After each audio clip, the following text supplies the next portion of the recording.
امام فخر الدین رازی کے بارے میں ایک واقعہ مشہور ہے کہ موت کے وقت شیطان نے ان سے اللہ کے وجود کے حوالے سے دلیل طلب کی تو انہوں نے 99 دلائل دیے، لیکن شیطان نے ایک ایک کر کے سب کو رد کر دیا۔ قریب تھا کہ ان کا ایمان چلا جاتا۔ اسی حالت میں ان کے پیر صاحب خواجہ نجم الدین کبریٰ ظاہر ہوئے اور غصے سے لوٹا دیوار پر دے مارا۔ اس اشارہ سے امام فخر الدین رازی نے بات سمجھی اور شیطان سے کہا کہ میں اللہ کو بے دلیل مانتا ہوں۔ بس پھر کیا تھا، شیطان غائب ہو گیا۔ اس واقعہ کے کانٹیکسٹ میں شہزاد بھائی ہمارے جو ساتھی ان کی طرف سے ریکویسٹ آئی ہے کہ انہوں نے گزشتہ جمعہ خطبہ میں ایک مولانا صاحب سے یہ واقعہ سنا۔ علی بھائی سے کہیں کہ اس واقعہ کی انجینئرنگ فرما دے، جزاکم اللہ۔ علی بھائی دے آنے جیسا اس ٹائم نے واقعہ سن رہے ہیں جناب، خواجہ نجم الدین کبریٰ اور فخر الدین رازی کے بارے میں سب کہانیاں میرے بھائی جی، یہ جعلی طریقے ہیں ان کے اپنے بزرگوں کی عظمتیں منوانے کے، اور بیسیکلی وہ یہ بتانا چاہ رہے ہیں کہ آپ کو کتاب و سنت کے دلائل پڑھنے کی ضرورت نہیں ہے، آپ بے دلیل جو آپ کو بابے بتا رہے ہیں آپ اس پہ چلیں۔ یہ اس کے اندر اصل میں یہ چیز چھپی ہوئی ہے۔ اس کی انجینئرنگ میں پہلے تو یہ کرتا ہوں نا کہ شیطان جو ہے اس نے تو اللہ تعالیٰ کے دلائل نہیں مانے تھے، تو فخر الدین رازی کے دلائل اس نے کہاں سے ماننے تھے؟ اگر فخر الدین رازی کو یہ پتا تھا کہ یہ شیطان آیا ہے تو پہلے میں پیر صاحب سے کہوں گا کہ اتنا نکھٹو آپ کا شاگرد تھا کہ جس کو آپ نے یہ بنیادی بات ہی نہیں بتائی ہے کہ شیطان تو دلیل مانتا ہی نہیں ہے، جس طرح آپ قرآن و حدیث نہیں مانتے، جب پیش کرتے ہیں آپ کہتے ہیں ہمارے بزرگ یہ کرتے تھے، تو بہت بڑی ناکامی ہے۔ اور پھر آپ یعنی سینچری مکمل ہونے کے قریب پہنچے ہیں، وہ 99 دلائل دیکھیں نا کیسے، تو ان 99 دلائل کے دوران اگر نجم الدین کبریٰ کا وہ مرید سینچری بنائے بغیر ہی 50 سے پہلے ہی آؤٹ ہو جاتا، پھر بہت بڑا رسک لیا نا انہوں نے، 99 تک جانے دیا، اور وہ غصے سے انہوں نے وہ کہتے ہیں لوٹا توڑ دیا، تو اس سے انہوں نے یہ سمجھا کہ بغیر دلیل، یہ غصہ ان کا شیطان پہ تھا یا اپنے مرید کے اوپر تھا، یا اپنے اوپر تھا کہ میں نے اس طرح کے مرید بنائے ہوئے ہیں۔ یہ میرے بھائی بالکل جھوٹ ہے، اس طرح کے کوئی واقعات نہیں ہیں۔ ان کو روایت کون کر رہا ہوتا ہے؟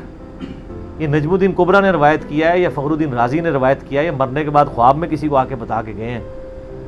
یہ تو سر کچھ بھی نہیں ہے۔ احمد بریلوی صاحب نے ملفوظات میں ان سے کسی نے پوچھا کہ تقلید کیوں ضروری ہے؟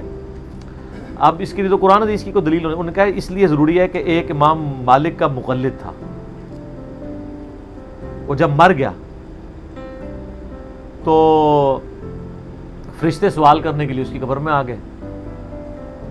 جب سوال کیا تو سوالوں کے جواب ہی نہیں آ رہے تھے، تو امام مالک قبر میں تشریف لے آئے، اور امام مالک نے چپ کر کے کان میں اس کو بتایا کہ پہلے سوال دا ہے جواب ہی، دوسرے دا ہے یہ، تیسرے، تو بتا دیا تو وہ چھوٹ گیا۔ اس کی بھی میں انجینئرنگ کرتا ہوں کہ میرے بھائی جواب تو ہمیں پتہ ہے، زبان نہیں چلتی اصل میں، کس کو نہیں پتا اللہ میرا رب ہے؟ تو امام مالک کان میں اس کو وہ بات بتائیں جو اس کو نہیں پتا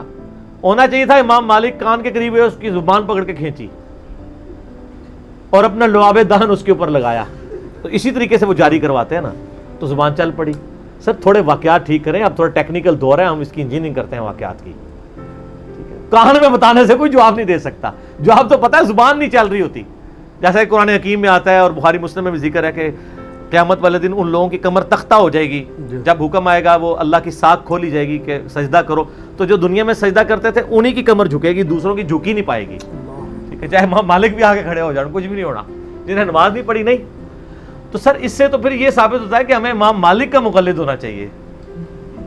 کیونکہ امام حنیفہ کا تو کوئی اس طرح کا واقعہ رپورٹ نہیں ہوا کہ وہ قبر میں آ کے، یہ آپ قیاس ہی کریں گے نا، قیاس کا نمبر تو چوتھا ہے، پہلے کتاب اللہ، سنت، اجماع اور پھر اجتہاد آتا ہے، تو یہاں تو ایک سنت ہمیں یعنی عملی تواتر کے ساتھ جو یہ واقعہ بتا رہے ہیں اگر ہے یہ وہ موجود ہے تو مالکی ہونا چاہیے،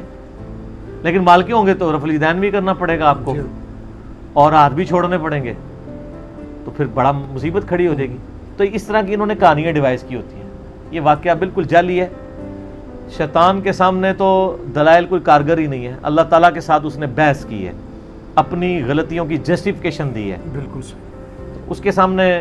دلیل کارگر نہیں ہے۔ اور باقی یہ کہنا کہ ہم بغیر دلیل کے اللہ کو مانتے ہیں،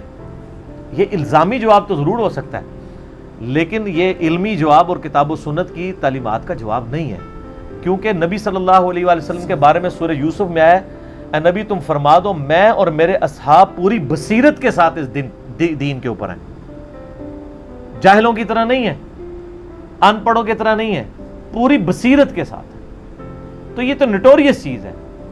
اب جن کے پاس علمی دلائل نہیں ہوتے نا، پھر وہ شعر سنائیں گے آپ کو، علمو بس کریو یار۔ تو قرآن تو یہ نہیں کہتا، قرآن تو اس کائنات کے امام کو کہتا ہے قر رب زدنی علما۔